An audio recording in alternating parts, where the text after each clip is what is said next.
Step 9. Series on the 12 steps. Step 9 says we may direct amends to such people wherever possible, except when to do so would injure them or others. So we're coming off of the heels of step 8. Where we have made a list of all people that we had harmed, and we are willing to make amends with them. And so such people are the ones on the list of step 8. Okay, good. And we are going to take them one at a time and actually make amends to these people as best we can, except when to do so would cause more harm than it does good. We'll get into that in a second. But when you make your list, when you go to make amends, is there an order that you have to do? Is it the worst, the people that you've hurt the worst first? I think everyone's going to be different because a lot of us, the people that we need to make amends to the most are going to be our immediate family. Right. But maybe there needs to be some time before you really sit them down and talk to them, because maybe there's still too much negativity or well, and that makes distrust. sense because you may have tried to quit a bunch of times before and they may not take you seriously. Right. But maybe you have like a boss that you worked a job a few years back and you somehow screwed that over, and you can just call that person and make amends. I think it just depends on the circumstance. Yeah. I think the important thing about making amends is that it's not just saying you're sorry. It's acknowledging what wrong you have done, and if there's a way you can make it right, to attempt to do that. So if you owe someone money that you never paid, and you just make your amends and you're like, well, I'm sorry, I still owe you that money, and then you don't actually have the money to give to them, you're not even making amends. Yeah. You're just trying to get them off your back again. You don't hand them an IOU. Right. Say, I'm really sorry. So we have to, this is again, work with a sponsor and come up with a plan to make amends before you just run and do it. That's why there's so much homework. There's a lot of homework and preparation for this kind of thing. It needs to be done thoughtfully. Because it can blow up in your face. Right. Yeah. And we may think about an ex-spouse that we were terrible to. And it's like, well, do I need to make amends to this person? Well, yes, you need to, but is it wise to do so?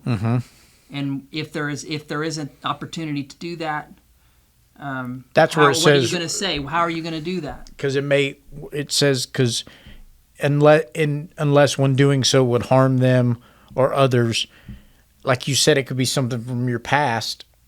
What are you going to cold call them out of the blue and drag up all that stuff again? And they may be happy, and you're going to mess their life up. Right. Like or that's put what comes to them in my an awkward mind. Situation. Right. Where they're all of a sudden having to talk to you again after they've gotten rid of all that stuff. So it is a careful process. I think writing letters is always a good thing to think that about is what you're going to say. What you said during step 8 was that seems to be when you made your list, your sponsor had you write a letter to every person? Yes. Unless it was easy and I could just contact that person easily. But there were some people that I hadn't seen in a long time. I didn't know how to contact them. And sometimes they would pop up because once I was doing this work, they would just appear somehow. That happened to me too. But he would have me write a letter, and I would just hold on to it. And I would pray about it. I would keep it in my mind that if I ever were to run into this person, I wouldn't run away. This is how I would approach the situation. You're going to kind of lay it out on the line. Yeah. I think that step 9, in my view, is all about forgiveness. Yes. It's about, and not, it is about forgiveness from the other person, but the other person may not forgive you, and so you don't have control over that. It's about self-forgiveness. Yep. If I could go and look someone in the eye and tell them that I was wrong and make it right to the best of my ability, then I have forgiven myself for that. I'm not carrying the shame of that anymore. And you do a true apology. You're not using it as an excuse or whatever. Right. Hey, I'm really sorry I did that, but I was going through it, and there's always the buts. No, it's exactly. Like, no excuses. Please forgive me. Right. I was wrong. I wronged you, and that I'm never going to do it again. And just accept my apology, And like you said, if you owe money or something tangible that you can do, obviously you want to do that. It really, I'm sorry I totaled your, Right. 1934 Mercedes-Benz one-of-a-kind car. Here's the keys. I got you another one. There's also a lot There was of actually two of forgiveness them. of the Sorry. other person, because we're asked to make amends to people that we've wronged, regardless of how they have treated us. And so a lot of that hang up for a lot of us is like, well, they don't deserve Yeah. my Okay, forgiveness. that's a good. They don't deserve for me to go, man. I'm waiting for them to come apologize to me first.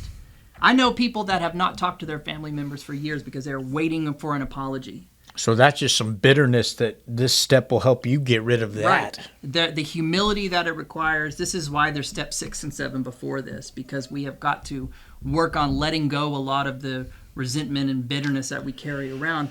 That's more isolation. Really amazing things happen when you connect with people and you try to make peace with them. And as you do that and you make peace with the people in your past, you are also making peace with yourself. You will find that you are so much more comfortable in your own skin. And there's Good. 9-step, the big book in the Alcoholics Anonymous literature, the main text, has some 9-step promises that are really awesome if you have a big book to read. This is really, to me, the step where the most healing happens. It's not a step you do overnight. This is like a process that can take the rest of your life. But this is going and making peace with yourself, and just clearing all this baggage away. It's So very good. powerful. So good.